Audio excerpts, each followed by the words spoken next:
Yeah, hi, this is a tutorial about Jquery. I'll be going through the basics of Jquery and a little bit of JavaScript. But this tutorial will be showing you basically how to start using Jquery. I found Jquery to be a little easier than JavaScript, basic JavaScript. So for a start, I just want to say I'm using EasyPHP as my testing server, and yeah, there's a folder tutorials, and I just created a file test.php. It's a blank file. I'm using the text editor context. So firstly, we would be requiring one file. This is the tutorials folder, and there's no JavaScript file in that. Those are the files from the previous tutorials. So one of the files we will be requiring is the Jquery basic file. That is for that you have to go to Google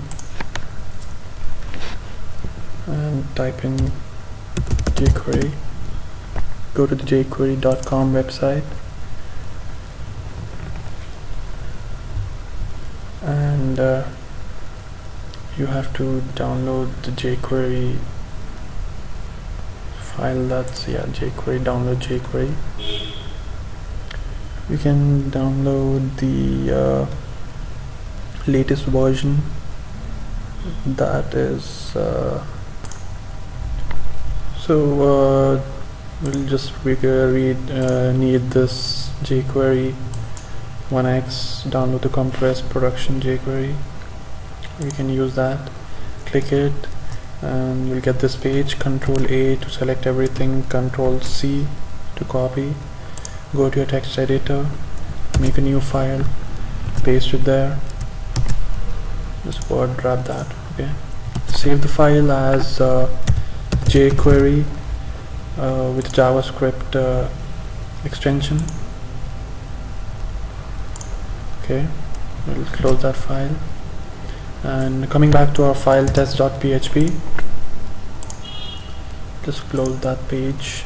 Okay, so basically I'll go through how to work with any buttons, anything which is linked to clicking and anything like that. So basically I'll just make a small quick page.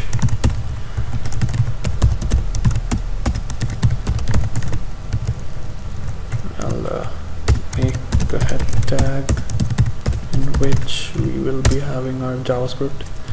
Okay, so in the head tag we have to write the first line will be script type text or JavaScript, and the source would be the file which you had made, jquery.js, and yeah, that's about it. Close the script tag and open another script tag, and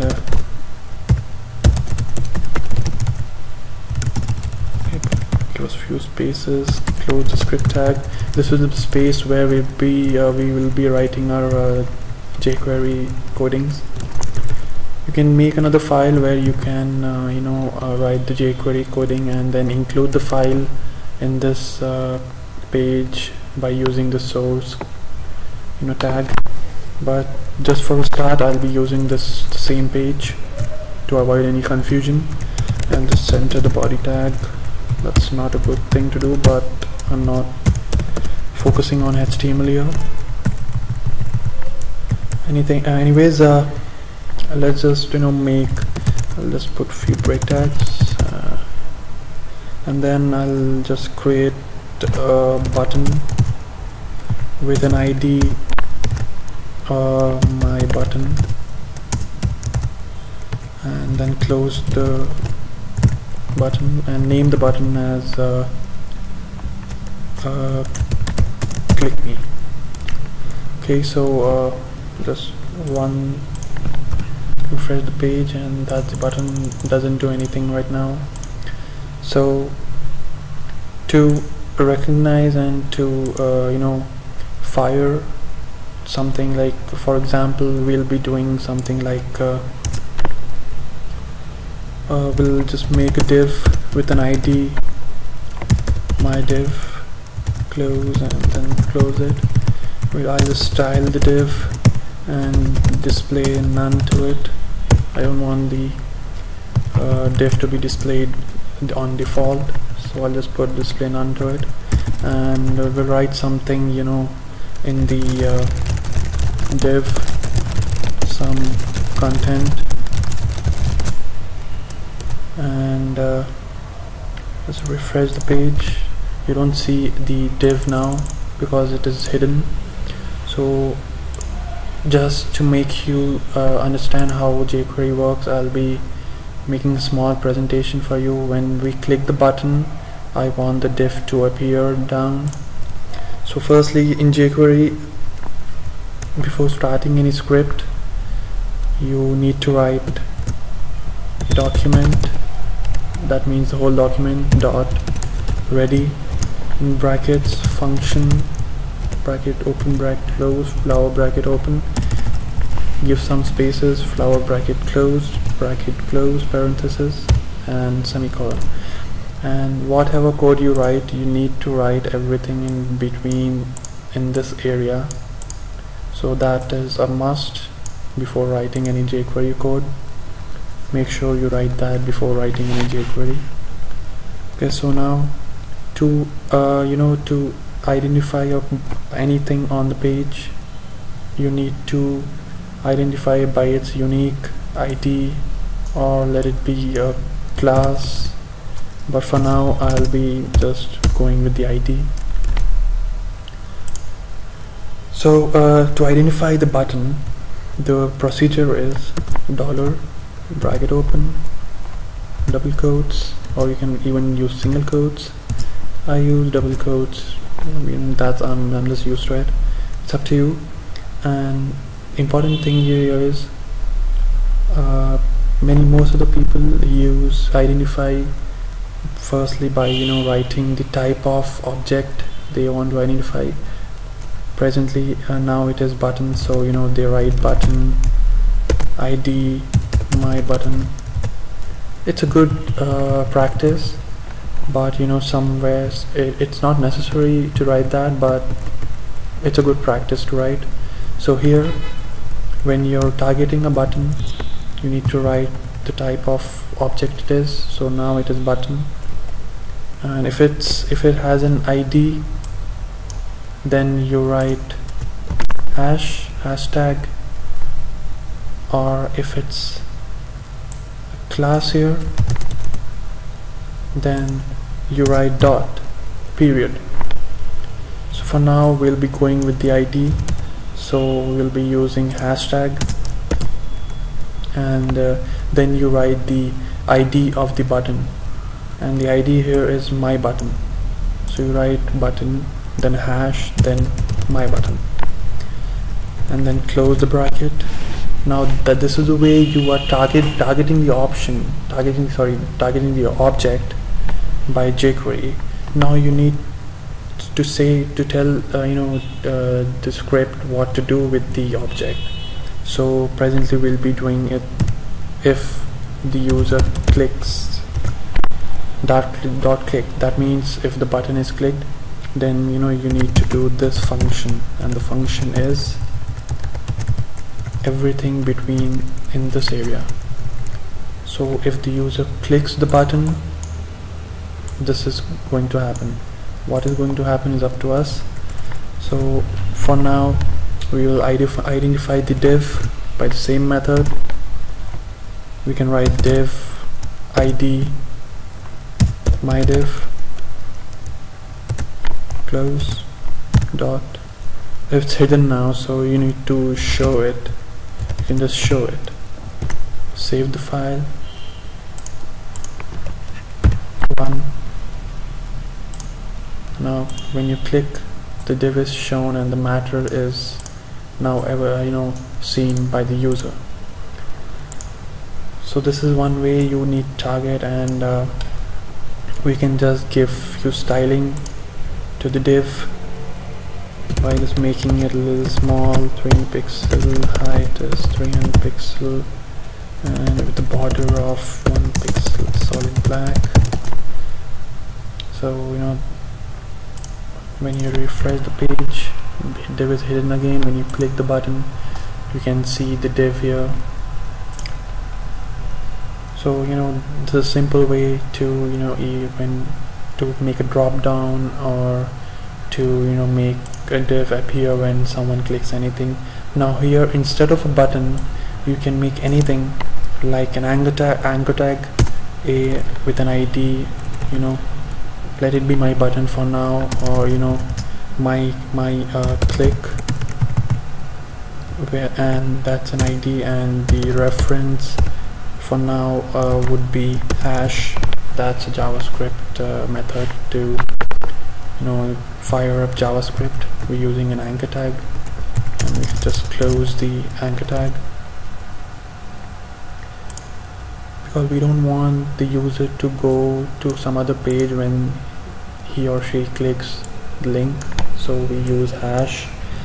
That means when we click the anchor tag, we need it to fire up a JavaScript link with it, and the link is here.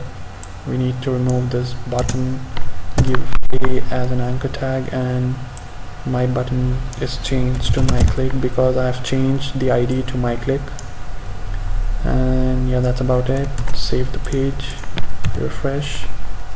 When you click it, same thing happens here. There's a small change in the address line, you'll get a hashtag there. That's not a problem.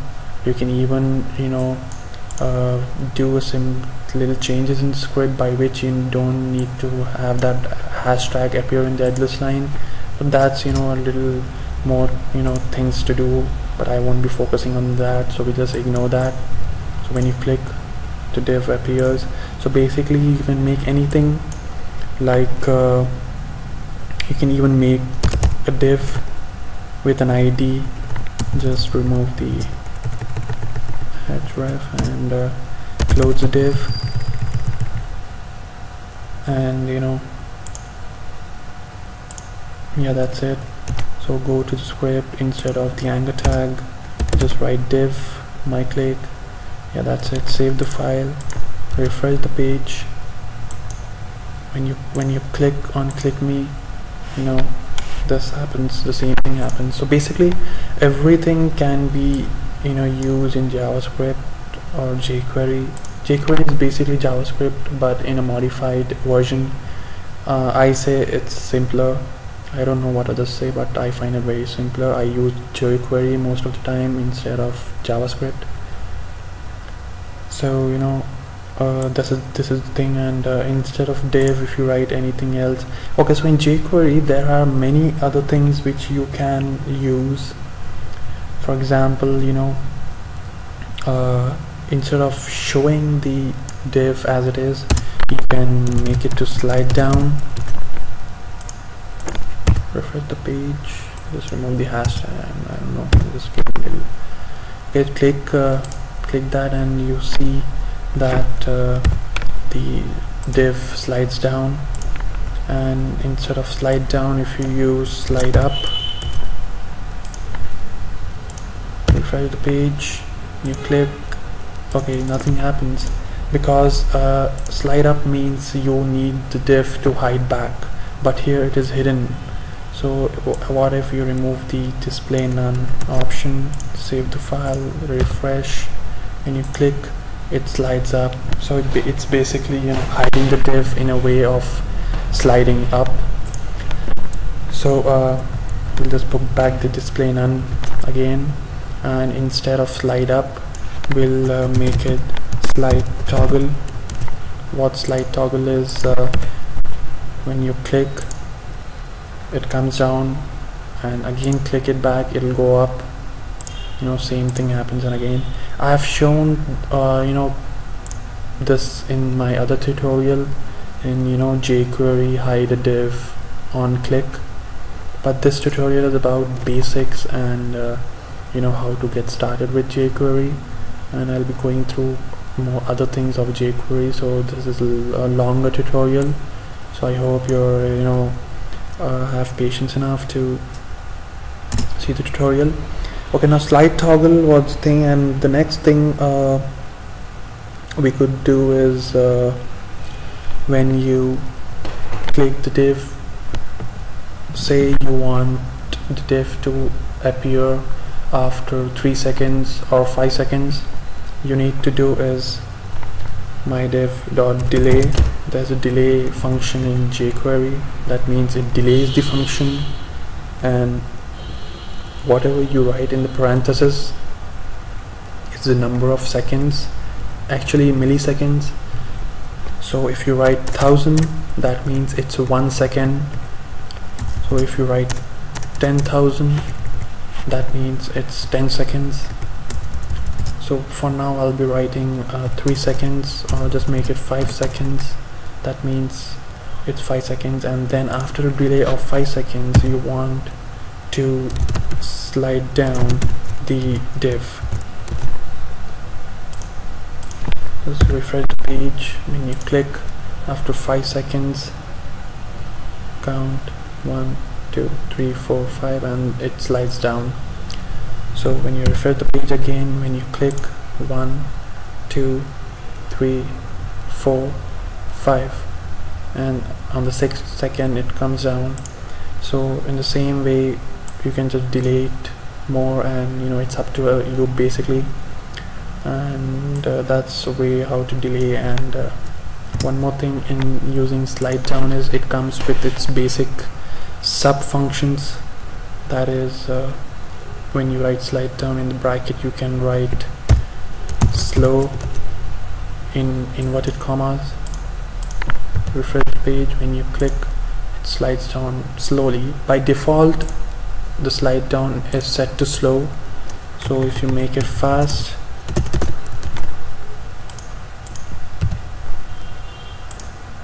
it slides down very fast. So in basically we use delay function to make it slower, and up to you how you want it to slide down. The same thing applies for slide up, but it is when you want the div to hide when it's shown. And slide toggle also, note that the uppercase is required when you write the function. After slide, when you use slide up, it's a capital U and P, then when it's slide down, capital D and OWN. So that's it's not on purpose, it's the way you write, and it is case sensitive, so you need to write like that for the jQuery to work. So slide toggle would be the thing. Now refresh the page, it will slide fast, click back, same thing. When you put it to slow, refresh, it will slide down slowly, slide down, slide up, the same way slowly. So that's one more thing. And one more thing we can do is next thing I would show is the next thing I would be showing is how you can use jQuery to change the CSS or the designing of the div.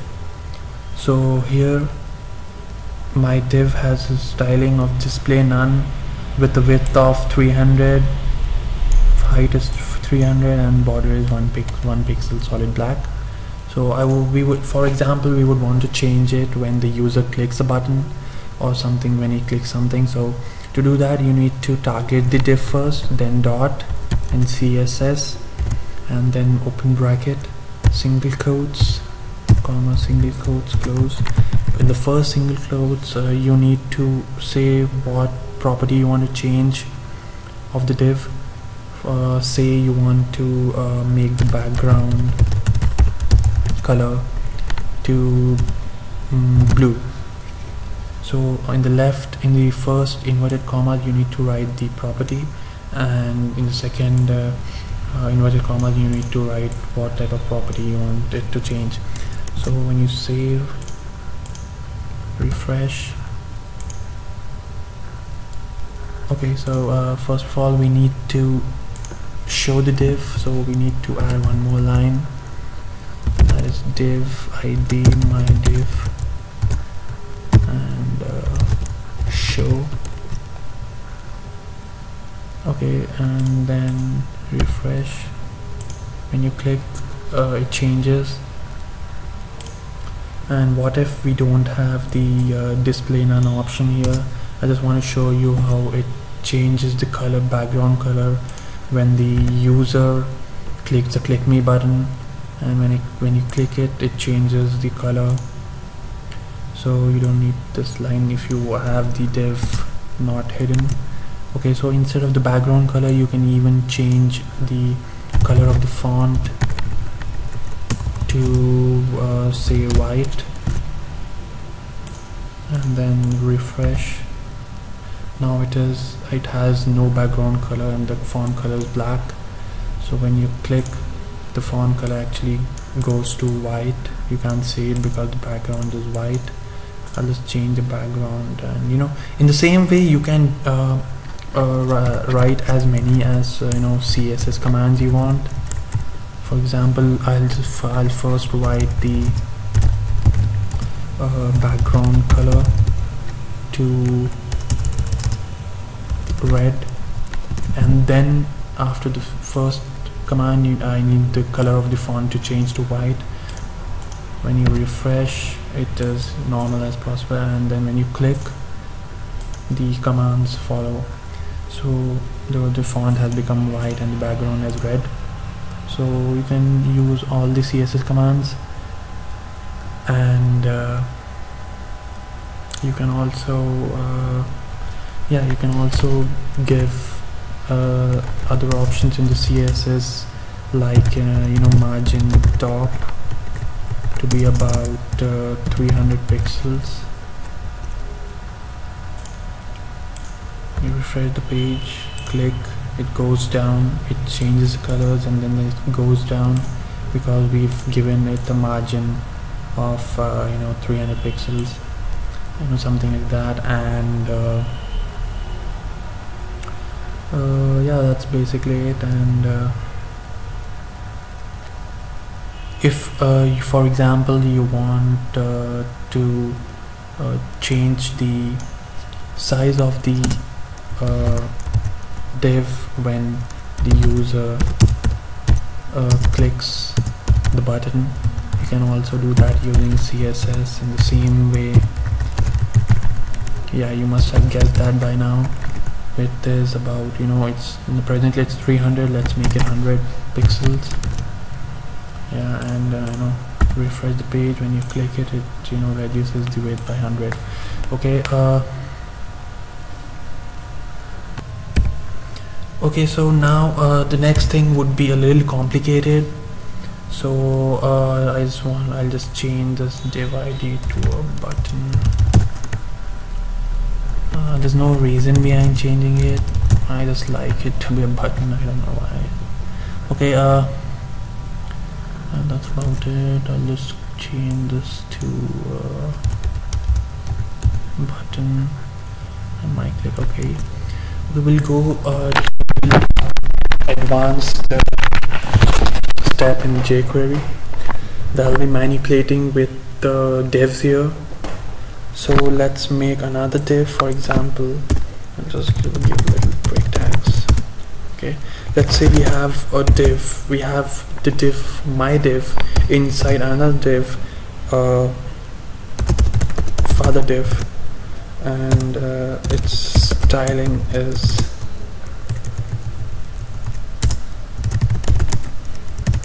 okay. I'll just change that the other to child div. And the father div has a styling of width of 500 pixels, height of 500 pixels as well, and a border of 1 pixel solid black, and margin auto, I just want that to be centered in page, and I guess it's centered because I've added the center tags in the body, so I don't need to worry about that. Okay, in the child div we have the width of the child div 300. I'll make it 200, and this also 200. Okay, so let's just refresh and see how it is. So basically we have the div, father div here, and we have the child div inside the father div. So for example, now if you have to change the position of the child div in such a way that it is exactly in the center of the father div.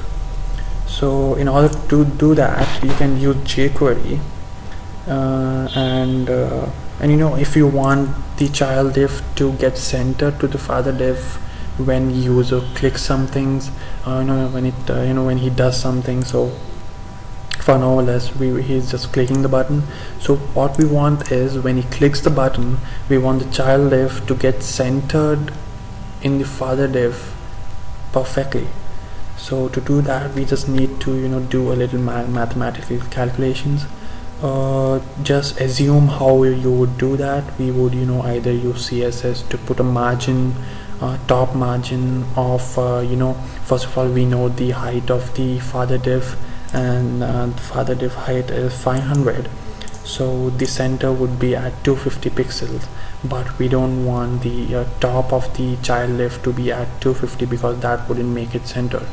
So we want to calculate is the height of the child div is 200, and okay, so I saw 500 because okay, so height of the child div is 200. So when you want to make it centered, let's say the center of the father div is at 250, and the center of the child div meets the center of the father div, then only you will have the child div to be centered in the father div. So in order to do that, when the child div is 200 pixels tall, so the center line of the child div, from the center line of the child div, it goes 100 pixels up. So you need 100 pixels above the middle line of the father div. So to do that, when you have the child div in center, you have the height upper half of the child div in the upper half of the father div, that is about 100 pixels. 100 pixels, and also the upper half of the father div is 250. So when you subtract 100 pixels from the 250 pixels, you are left with 150 pixels. So that makes you give a top margin of 150 pixels. You can do that by giving a margin top of 150 pixels. That would do your thing, but here we're not focusing on the CSS. I told you that when the user clicks a button, we want that to happen according to that. And basically now in this case we know the height and width of the divs, but in some cases you don't get to know the height and width of the divs in complicated situations. So for example, when in order to do that, we do the script as, when you click the button, we make a variable like father height is equal to, using Jquery you can get the height of the div by using this command father. Okay, we've first initiated and declared a variable father height, and we are assigning the value of the father div height to the variable father height. In order to do that, we have to target the div first, as I had shown before. That is my div. Sorry, yeah, we've changed the name, right? Okay, father div. Okay, so it's father div which targeted, and we need the height of it. That's a command. So variable father height now has the height of the div father div.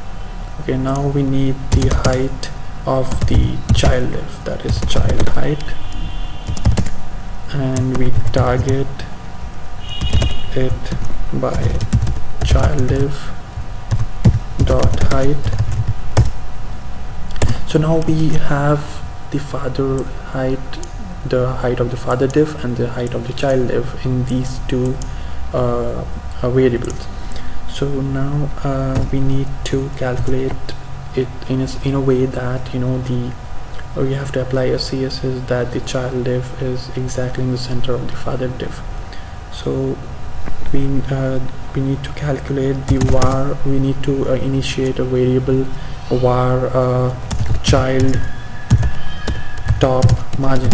So this will be the top margin which you will be applying to the child div in order to make it centered with the father div, and that would be, for now it is 0. Let's make it 0. Let's decide it later. Now thing we will be doing is my bad, child top margin, which would be, that would be, we, to calculate the child top margin, we need to subtract the father height minus child height. Okay, first in order to do that, let's make it 0. The first thing we would be doing is to divide the father height into 2. That is, let's make it, you know, father height 2 is equal to father height by 2. So here we've initiated one more new variable, father height 2, and this father height is equal to the father height, because on the first time we have to write the 3 letters of variable var. You don't need to write it again when you are using the variable name. So it now the value of this has been stored in this variable. In the same way you need to do it for the child height. Child height 2 is equal to child height by 2. So now you need to subtract father height 2 minus child height 2. So now you get the child top margin which you have to apply to the child div, so in order to make it centered with the father div. So now we just use the previous thing which I had shown you, that is div id child div dot css margin top. Now in the second quotations, make just note down what kind of, you know, command I'm giving. It is it's a margin top. So you think you can write, you can just write child top margin px, but it will make it into a single variable name, but we don't have any variable name like that, so it will give an error. So instead of pixels, we need to write the variable name not inside the single quotations, but you need to concatenate it using jQuery by adding one plus sign, and in the quotations you need to write pixels. So it is child top margin, which is the value something like 1 2 3 4 5 pixels. It adds the pixel word to it, so it's something pixels. Let's just refresh. When you click the button, it comes down exactly as it does. In this case it took us this time because we know the height and the width of the div father div, so it wouldn't be a problem then if you know it. But in some cases you don't know the height of the divs you are working with, so to do that, this method is used. It's a complicated method, and you know, it's basically math. It's basically math which you have to work it out, and you should have a little assumption power with you. So in order to do that, you just have to convert that assumption power into coding. So that's about it. And so now the next thing I would be doing is, for example, let's just remove the matter from the child div. I'll just remove the father div. Okay, make it named as my div again, and make it 300 by I don't want to give the height now. I'll tell you the reason. And let's just say it's DisplayNone. You're hiding the div again. So now what if I want to write something in the hidden div? When a user clicks a button, I want something to be written inside the div for some reason. Okay, so I'll show you what I'm trying to do.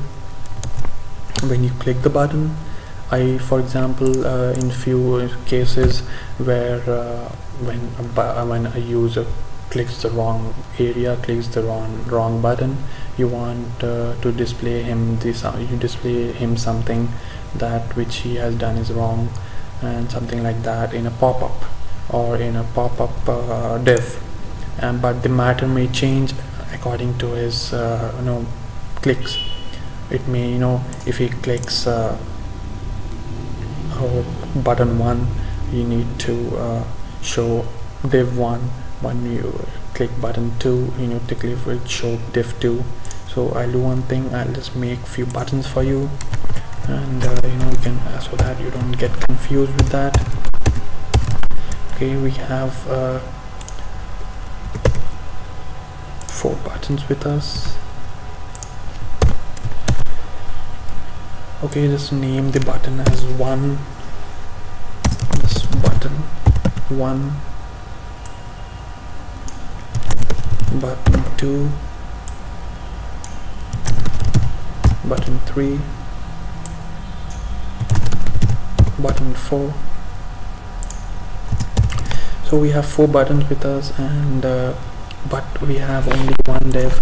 But what you would normally do is create more for more totally of 4 divs and give separate content to each of the div for corresponding to its button and something like that. But in order, jQuery makes it easier, so it saves a lot of time, and so we create 4 buttons here but only one div. So for example, you want to show the user that when he clicks button 1, you need to show contents you have clicked button 1, something like that. If he clicks button 2, you need to show him you have clicked button 2. So in order to do that, you would have to create 4 divs, right? But I don't think so you have to do that. Using jQuery, it makes it easy to implement that using one div. So let's just say if the user clicks might click button 1, we would want to write something in our my div in div. So we just target the div first, and then there's an option in jQuery in the function with the name append and prepend, and also HTML. I'll show you all the 3 one by one. We'll just use append for the first thing. Okay, append and then single quotation. So whatever you write here in single quotation gets printed in the div. So when user clicks button 1, you need to append this text, and this is the div for button 1. When you refresh and you click button 1, okay, so for that you need to first show the div,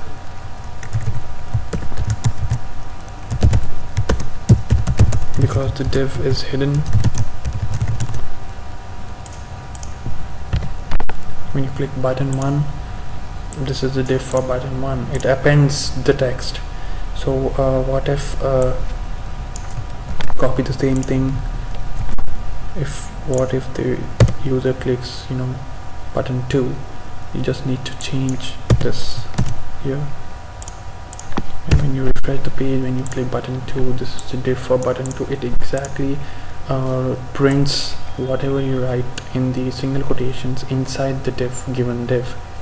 Okay, so that's append, and like just test it out. Button 1 and you click button 2, it appends.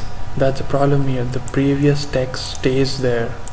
That's the difference between append and HTML. I'll come to HTML in some time. So what happens here is, when you click button 1 or any of the buttons, you see that it appends from down, from the bottom. Whatever you click, the text is added from the bottom. But if you write prepend,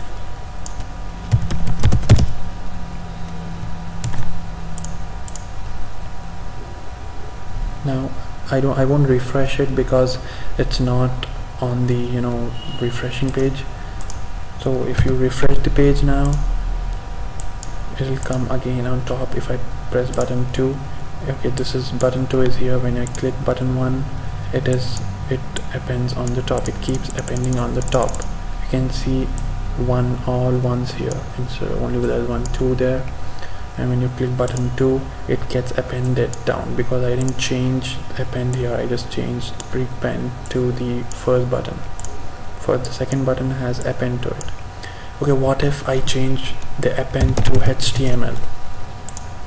This refresh page. For example, if I write button 1 and I keep prepending it, if I click button 2, it changes the whole content of the div to only the content which has been specified by the user in the single quotations. So if you click button 2 and only on a click, for example, you need some option to clear the space there, you just need to click one button. And what if you don't write anything here, just give a space there, refresh the page, and if something is written there, you need to make a button to clear the div. You just need to give this button and it clears the div. So that is basically append, prepend, and HTML. And yeah, that is one thing which is used in chatting applications, like when a user writes something to chat and he clicks the send button. Obviously there are other things there, like the chat message has been sent to the database on the backend using JavaScript, Jquery, and Ajax. But they append the text like this in the chatting applications. You don't need they don't actually use prepend, they use append in their chatting applications. So when the user clicks button, the chat okay, this is the first chat, and then you get the second reply from your friend or someone, and then when you give a reply to it and click send, the next message is printed from the bottom. So that's a hint for you, that's a clue, and an idea how to make your own chatting application using append. Obviously there are other things, like you have to save it in the database and give a PHP scripting here to get all the messages to be displayed, or else when you refresh the page there won't be any messages there. So that's about it. And one more thing which I had forgot to show you was okay, we don't need to delete that. Yeah, okay, that's the bracket for the document, and yeah, fine. So I also forgot to show you one more thing of jQuery, that is, like I showed you the slide down and slide up functions of jQuery. I want to show you two more things, that is target the div first, and then we have the fade in option 2, and that's let's just first display none. Yeah, refresh the page, and when you click the button it fades in. It has that fading effect in it.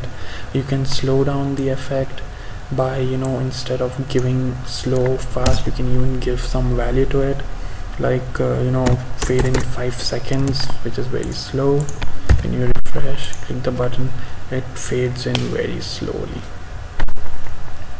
So in the same way, fade out is also applies, but for that you have to show the diff instead of hiding it. So when you have the diff, when you click it, it slowly fades away. Yeah, so those are two more things, and that's about it. And yeah, so that's about it. I guess I covered most of the basic and important functions of jQuery which you can start using in your website. I'm targeting all my tutorials for beginners who are starting to learn web designing, so it makes it easy for you to understand, because I'm making the tutorials lengthy just because I give more time in explaining the stuff rather than rushing up and you being confused and not understanding. That doesn't solve the point there of making a tutorial. So if you have any questions, any doubts, or if you need me to also help you out, or show any topics which I did not cover or which I forgot, so please you can hit me up on my channel. I'll be happy to reply back, and yeah, I'll make a tutorial on any special request, obviously. And this tutorial is also made a little longer, it's 45 minutes something. So anyway, see you. Thank you.